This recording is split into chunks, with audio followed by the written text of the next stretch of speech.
おはようございます。今、イーストグレイシャーナショナルパークビレッジに来ております。すごい大自然あふれる場所です。昨日の夜はもう雪がなんか吹雪じゃないですけども、すごい勢いで5月なのに雪が降ってて寒かったんですけど、今も寒いことに変わりはないんですが、気温は5度ぐらいまで上がりまして、すごい快晴ですね。気持ちがいいぐらいの感じです。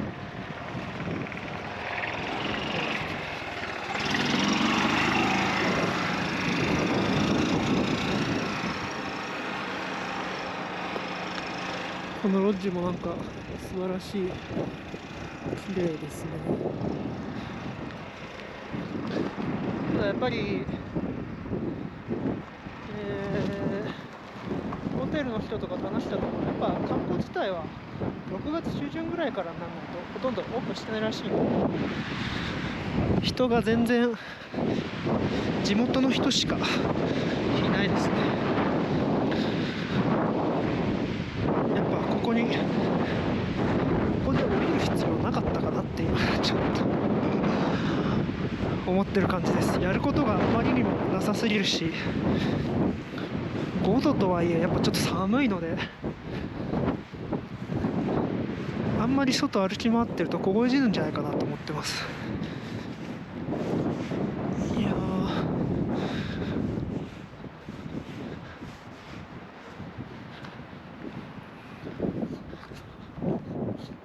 アメリカ一周はこれで30日目となります。もう来週には日本帰ってるんだなとか思うとちょっと寂しい感じがしますね。いやー、でもなんかこういう大自然みたいなところに意味もなく来てブラブラしてると、すごい陳腐な話ですけど、なんか充電されますね。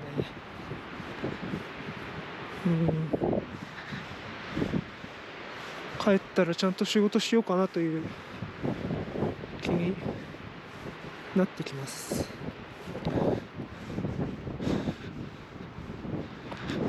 とりあえずこのパークロッジみたいなところは空いてるのかどうか。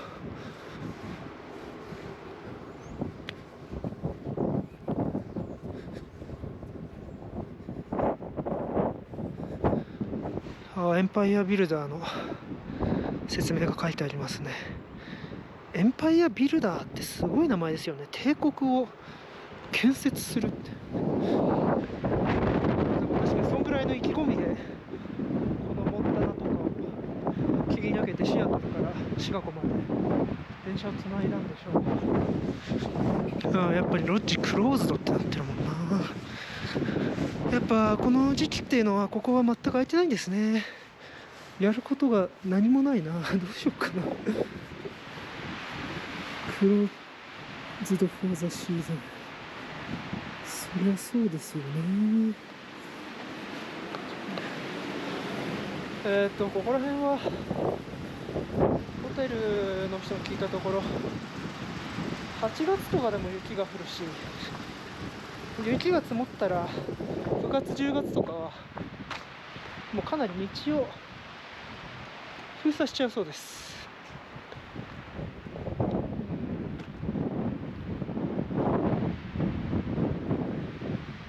北海道も一部道東とか道央のエリアは冬の期間は閉鎖しているとか、そういうところもあると思うんですけど、としてはすごい地域でしょ。これ閉めてるからなんですかね。こうやってなんか板がみっちり貼られてて、人全然いないんだろうな。こ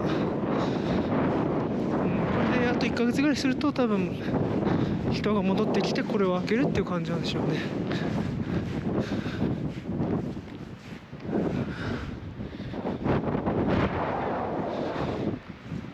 いやー、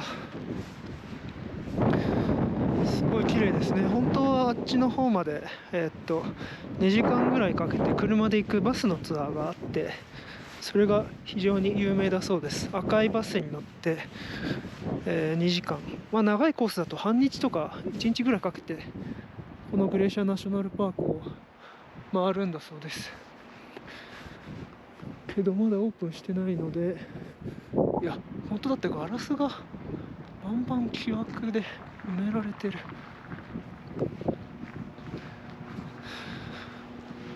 だからシーズンインしたらこういうところに泊まってそういうツアーに来ると大自然を満喫できて楽しいんでしょうね。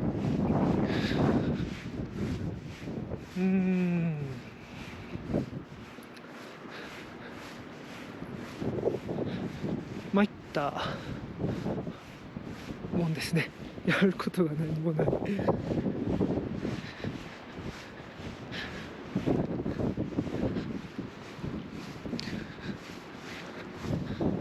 実はさっき車に乗ったアメリカ人の観光客みたいな一人で旅してそうなおっさんに声かけられてだらだらちょっと話してたんですけど、なんか空いてる店ないねとかなんか何もないねどうしようみたいな話をやっぱ一緒にしまして、アメリカ人でもあれですね、バケーションとか取って長飛びしてる人は本当通りかかるけどやることないみたいな、そういうのも普通にあるみたいですね。そう雪が残ってんですよね。まあ昨日も降ってたからそりゃそうなんですけど、いやもう日本はゴールデンウィークも終わったっていうのにまだ雪が全然残ってて、本当に日本だと北海道みたいな感じですよね、ここは。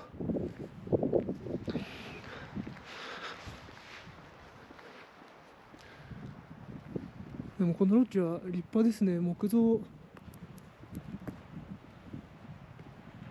けどなんか日本だと立派な寺や神社に使われてそうな太い木でしっかりと組まれていてすごいいいですね。本当はここに泊まりたかったんですよね。シーズンインするとここ普通に150ドルとか180ドルとかそんぐらいで泊まれてですね、そんなに高くはないみたいです。僕が泊まってるダンシングベアーズインは結構クオリティがお世辞にも高くはないんですけど、日本円で2万5000円ぐらい、200ドルぐらい払ってる泊まらざるを得ない状況になっているのは、やっぱこういうところがシーズンインしないと開かないから、もう競争原理が働かないんでしょうね。しかし本当に木造なのに立派なロッジだなと思います。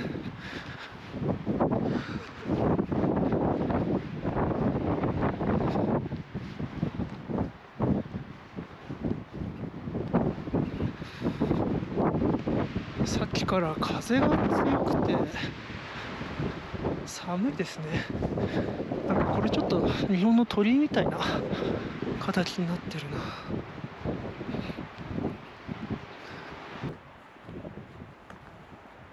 ここら辺はイーストグレーシャーナショナルパークビレッジって言うんですけれども、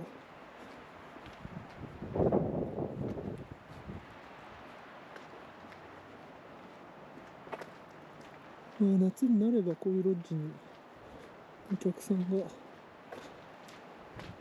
泊まりに来て遊ぶんでしょうね。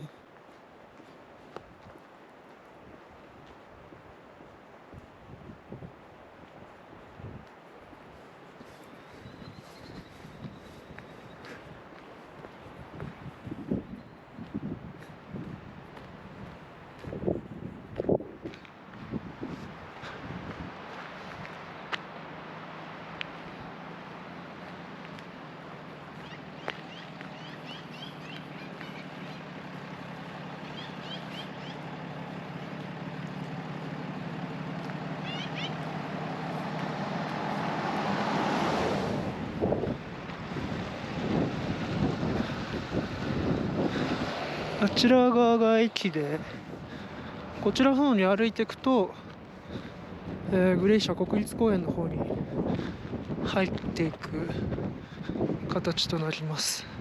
まあちょっと徒歩で行くにはちょっと無理がある距離なので行かないですけれども、僕は次の電車はここだったら6時間ぐらい待つことになってるのでもうちょっと奥の方まで行ってみたいなと思います。いやしかしあれは何ですかね。エクストレインシング、英語なのかな。エクストレインシング、馬に乗ってる人がいるよってことなんですかね。しかしモンタナ州に来てみて、アムトラックでずっと来て思ったのが、結構ですね、馬が放し飼いされてんですよね。本物のカウボーイみたいなのも結構いましたし、もちろんそれはテキサスとかでもいたんですけれども、やっぱりなんか馬と牛がすごい多い地域だなと思います。やっぱりここもそうですけど、草が多いし、モンタナ、これノースダコタもそうでしたけど、川が多いんですよね。やっぱこのグレイシャーとか、もうちょっと場所は違うんですけれども、ロッキー山脈とか、あそこからの溶け出したこの水が川になって五大湖の方とかミシシッピ川の方まで流れてるみたいな地図になってましたので、多分大地は結構肥沃なんだと思います。だからずっと牛や馬が飯を食っていられるような、そんな自然の環境があるんだろうなと思いました。畑もなんか果てしなく続いてて、話には聞いてましたけど、この大規模農場、こんなに広いんだって思いましたね。本当に飛行機で肥料をまかないといけないぐらい、本当地の果てまで続いてそうな畑がいっぱいあってですね、非常に面白い、日本だとなかなか見ることのできない光景でした。こういうのも鉄道に乗らないと見れないので、そういう意味では時間をかけてだらだら見ることができて楽しかったですね。ここら辺にはロッジがいくつか並んでますね。夏になると貸したりするんでしょう。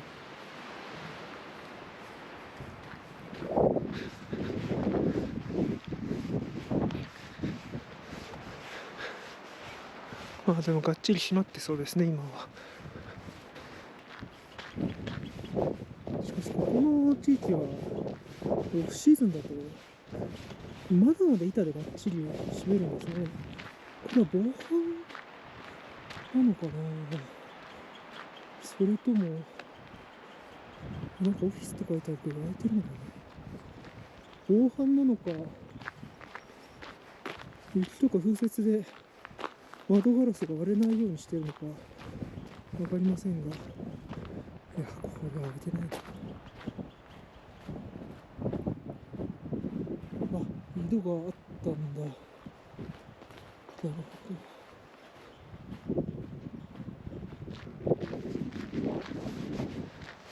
ど。ランドリーとかも一応あるんですね。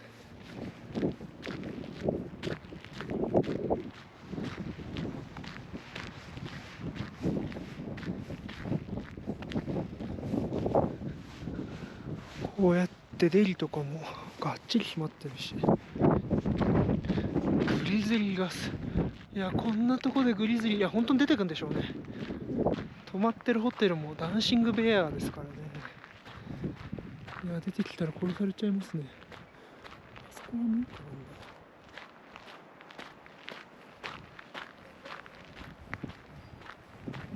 ああ、そういえば昨日はなんか首輪してないでっかい犬とかも確認して、あれは野犬だったのかなと思うぐらいちょっと怖い思いしました。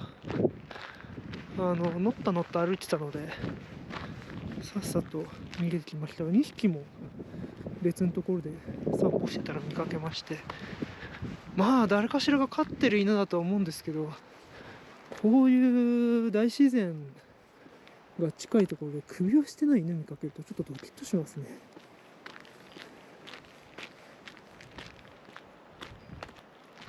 痩せてなかったので誰かが飼ってると思いたいですけど、こっちの人たちはあんまり首輪させないのかな。あれ、もしかしてここは開いてる？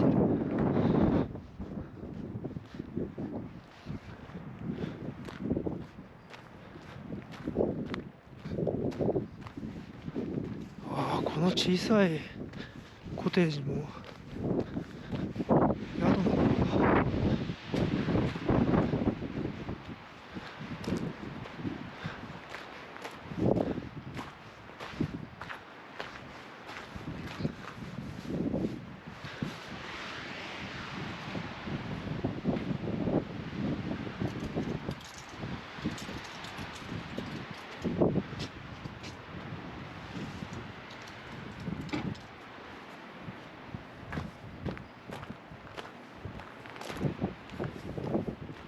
そうですね、ここもモーテルみたいになってるみたいですね。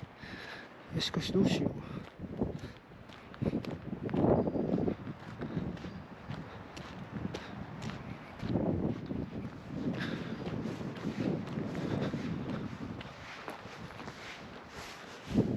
いやー、も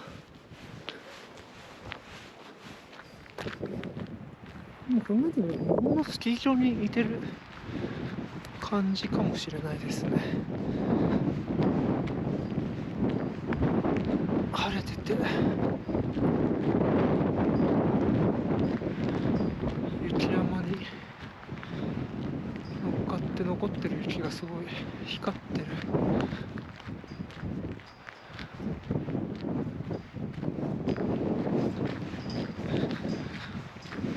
この先でこの町っていうか人が住むエリアは終わりのようです。多分あの看板以降は、冬季になると、閉鎖される領域がそうですね。まあ、凍って危ないんでしょうし、まあ多分ですけど車、まあ、ちょっと行ってみたいと思いますけれども、当然ながら徒歩で抜けていくのは登山家でもない限りは自殺行為みたいになってくると思いますし、車が行けるほど冬季は緩い道のりでもないんでしょう。本当はあと1ヶ月ちょっとぐらいすればこの先をですね、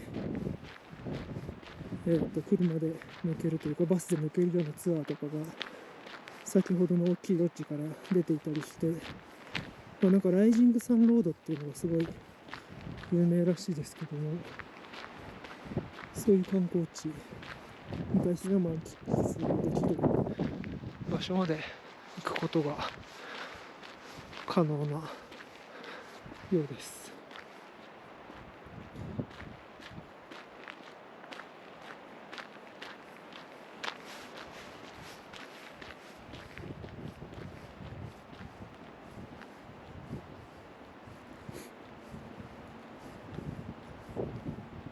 やっぱこんなオフシーズンにこういうとこ来ると、なんか一体部外者が何しに来てんだみたいな感じになりますね。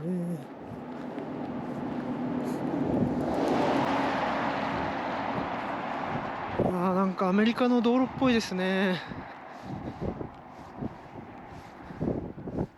いや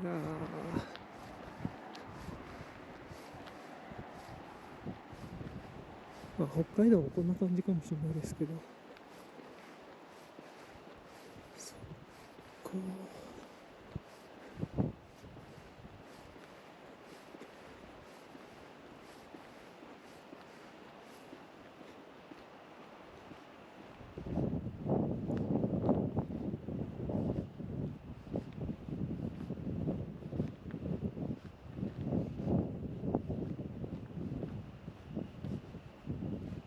そうですね。ここから先は当局には閉められる、そういうエリアです。さっきから結構ですね、水が豊富なんですよね。川も流れてて、なんか結構綺麗な川なんですよね。水が綺麗で、飲もうと思えば全然飲めるような綺麗な水なんだろうなと思います。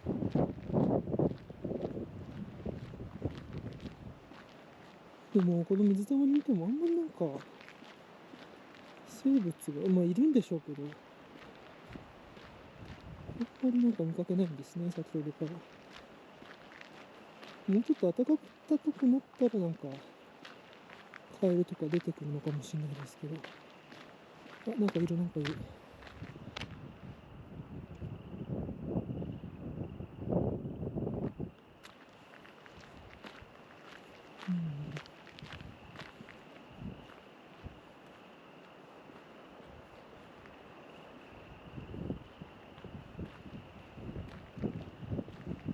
いやー、綺麗な山ですね。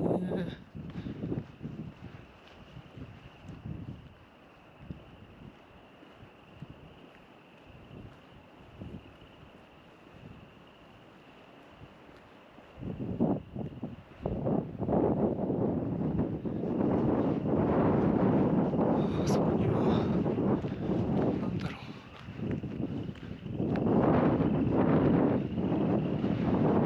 川みたいなのが見えてますけど、ここに車でだらだら歩いてみたいな思ったんですけど、こういうなんかちょっとした池みたいのが結構あっ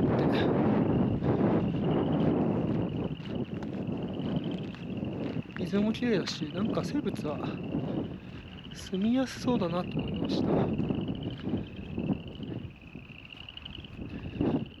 これは何が鳴いてんですかね。カエルなのかな。綺麗だ。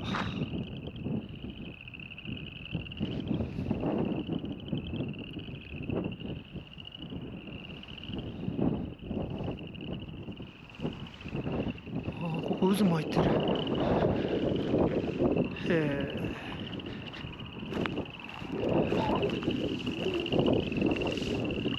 うわ、めちゃくちゃ冷たいですね。雪解け水なのかな。いや、冷たい。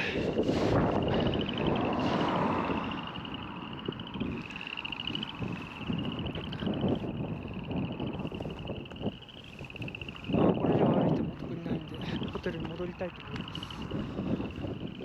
Welcome to East Glacier Park。看板がありますね。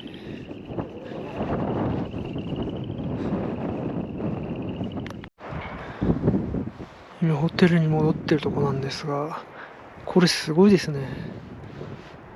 ミニマム$50罰金。適切ではない食品の貯蔵について。なるほどって感じですけど、適切ではない食品の貯蔵、つまりはどんな時間においても家の外、テントの外、またトレイラーもキャンピングカーってことでしょうね。もう外、どんな時間、日中だろうが夜間だろうが、食品だとかゴミだとかは外に置いてはダメだと。ペットフードもダメだって書いてありますね。なぜかというとクマをおびき寄せてしまうから。やっぱクマがすごいんですね、ここは。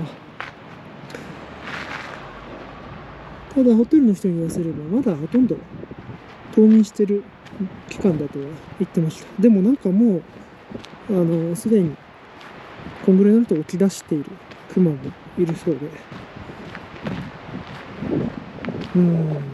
確かに人間の里に来れば食べ物が得られるなんて覚えてしまうと大変ですもんね。いや、面白いバッティングでした。今アムトラック駅まで来たんですけど、すごいですね。これステーションアワーズってのが9時から11時半と5時半から8時にあって、1日2本しか鉄道が来ないって意味だと思うんですけど、この下見ると5月7日から15日まではトレインステーションは閉まってます。今まさにその期間なんですけど、電車が来るはずなのに入れないんだっていうきついですね。しかも金曜と土曜は電車は来ません。日曜は来ます。そうですね、木曜も来る。なんて書いてあるの？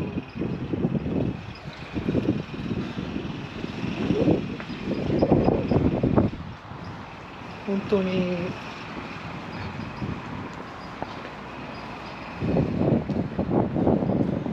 こともない。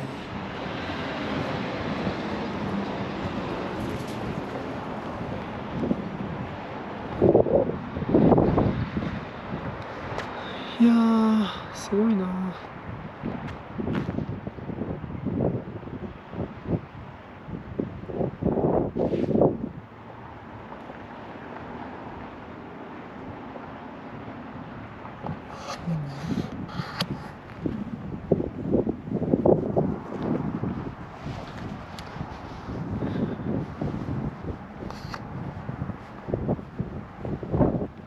社会人になってこんだけ何もやることがなく日中ブラブラしてるのは初めてかもしれません。さ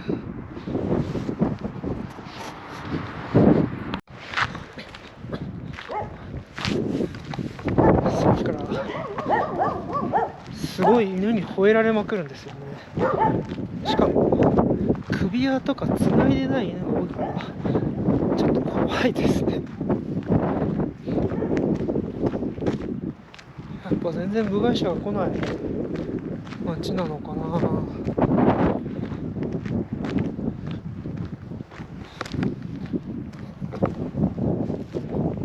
シーズンインしたらそんなことないと思うんですけどね。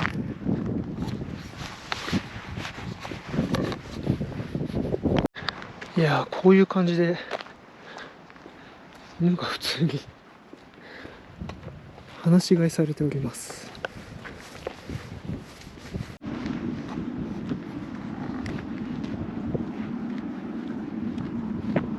この犬、昨日もここで寝てたんできっと飼われてんでしょうけど、あ、向こうにももう一匹いる。こ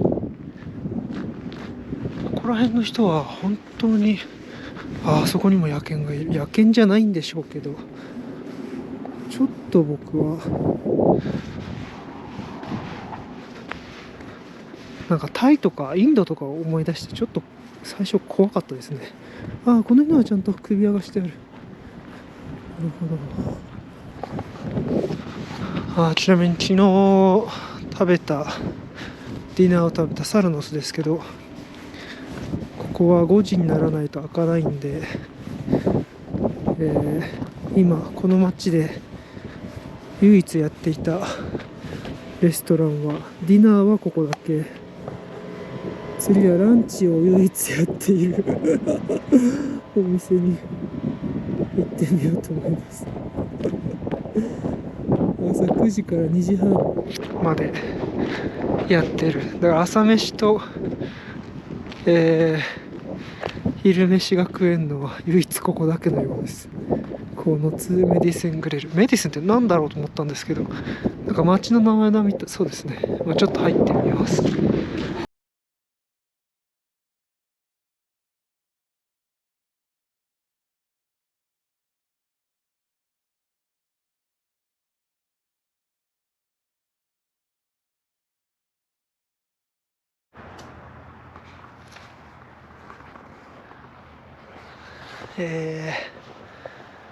本当は午後6時40分に乗るはずだったアムトラックですが、今8時20分です。あと10分ぐらいで来るみたいなんですけど、1時間50分、まあ2時間弱遅延しています。驚いたのがすごいですね。8時過ぎてもこんな明るいんだっていう、これがちょっと意外なところです。しかし大変残念なのが、今駅舎が空いてないので、気温がもう0度ぐらいになってきたんですけど、なんか、まあ、ずっとじゃなくて、電車が遅れてるって言ったらしばらく8時ぐらいまでホテルに無料でいさせていただいたんで、とてもありがたかったですが、この軽装でちょっと0度とか、きついですね。本当に震えが止まんなくてですね、顎がガタガタしちゃってますけど、マジで寒いです。多分単純な気温だけじゃなく、風とか湿度もあるんでしょうけど、なんか必要以上に寒く感じますね。非常に寒い。いや、駅舎が開いてないで、これ本当に2時間も外にいたら、これは風邪をひくというか、ちょっとした病気になるんじゃないかなぐらいの、寒さです。っていうか、もう本当に寒い。体感が0度って感じじゃないんですよね。もっと寒いんじゃないのかな。なんか東京の寒さよりもっと寒く感じます。本当に寒い。全然なんで駅舎が空いてないんだろうと思うし、すごい余裕でアムトラックが遅刻しまくるわけですけど、これは寒いですね。いやー、5月なのにこの寒さは非常に厳しいです。いやー、あと10分20分で来る予定になってるんですけども、アムトラックって10分20分遅れるって言っても、その時間の10分ぐらいになると、ごめん1時間遅れるみたいなこと普通にメールとかで送ってくるんで、全然信用がならないんですよね。そういうのまで含んでアメリカのアムトラックの旅を楽しまなきゃいけないんでしょうけど、まあでもちょっと羨ましいのは、なんかだからってアムトラックの従業員の方がなんか悪びれてるところがないのがいいですね。日本だと5分遅れて店員さんがすごい申し訳なさそうにして遅延証明書みたいなの配ってるのを見ると、もうなんかかわいそうというか、本当なんか申し訳ないぐらいの気持ちになっちゃいますけど、そういう意味じゃ、まあ、こっちの方がまだ、ストレスは少なくていいかもしれないです。まあ、待たされてる方はストレスですけどね。いや寒い。いや、ボーディングって書いてあるけど全然ボーディングできないよっていつになったら来るんだろうな。寒いです。いやでももう8時、半になろうとなるちょっと前ですけど、まだこんな明るいんだっていうのはすごいですね。寒い。Attention, please. This is a boarding call for Amtrak Fire Builder Train 27 en route to Portland, with intermediate stops at Essex, West Glacier, Whitefish, Libby, Sandpoint, Spokane, Pasco, Shore, Penguin White Salmon, and Vancouver passengers should proceed to track. Please stay behind the yellow line while on the おお、これは platform. もしかしたら本当にちゃんと来てるっぽいですね。 Please remove any travel 数分で来るか documents もし from れ their ない。 envelopes and have them ready for scanning by the conductor. Thank you for choosing Amtrak. いやー、ようやく来ました。いやー、寒いよ。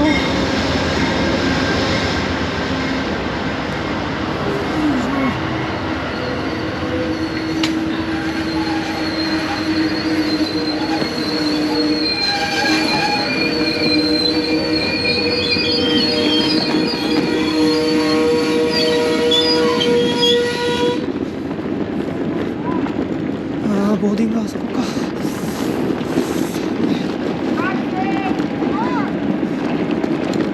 こっから乗るのは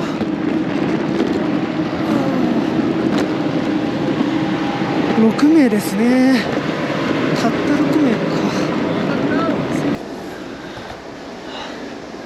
ここから16時間40分、シアトルまでロッキー山脈を越えて向かいます。あったかい。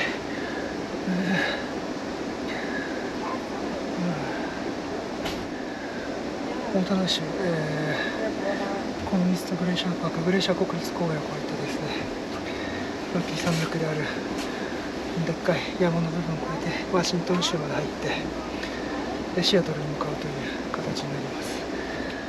向こうには朝の10時20分とかそのぐらいに着く予定なんですけど、もうすでに2時間遅れてますからね。もしかしたら12時過ぎに着くのかもしれません。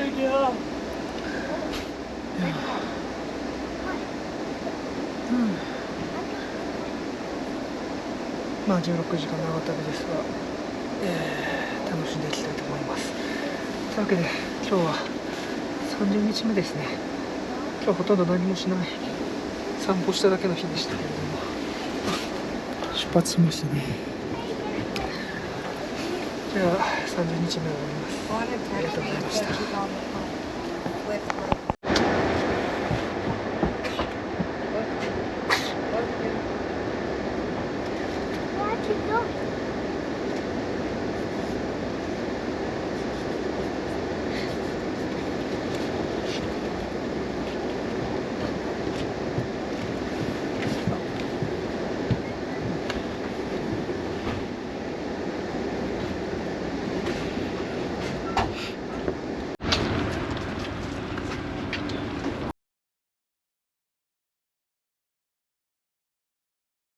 ホワイトビッシュ、モンタナ州の駅に着いてます。ここ結構降りる人が多いですね。これが最後の、モンタナ州の停車駅になります。ロッキー山脈の真ん中にある町で、グレーシャー国立公園を今抜け切ったところですね。この近くには空港があるので、グレーシャーに夏に来るときはそこの空港を使うみたいですね。ここ自体はそこそこの街みたいですね。こんなに降りる人がいっぱいいるとは。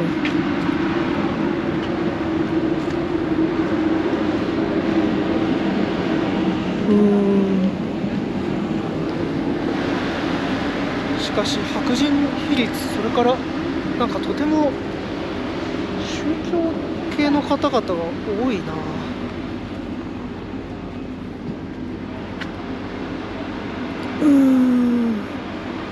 寒いですね。気温はもう0度ぐらいになっております。Where are you going? さー We're going to be right here, but we got a lot of things coming off the train right now. Where are you headed? Seattle. All right.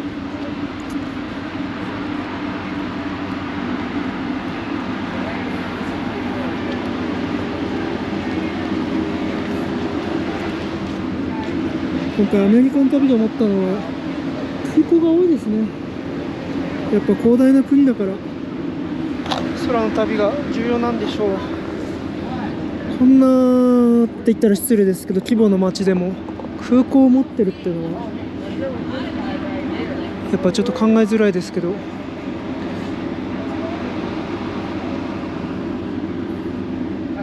外の空気吸えるのは嬉しいんですが寒いんでそろそろ戻ります。朝起きたらシアトル31日目ですね。 Thank you. All right, guys. Yeah, can't check them to Glenview, so it worked out.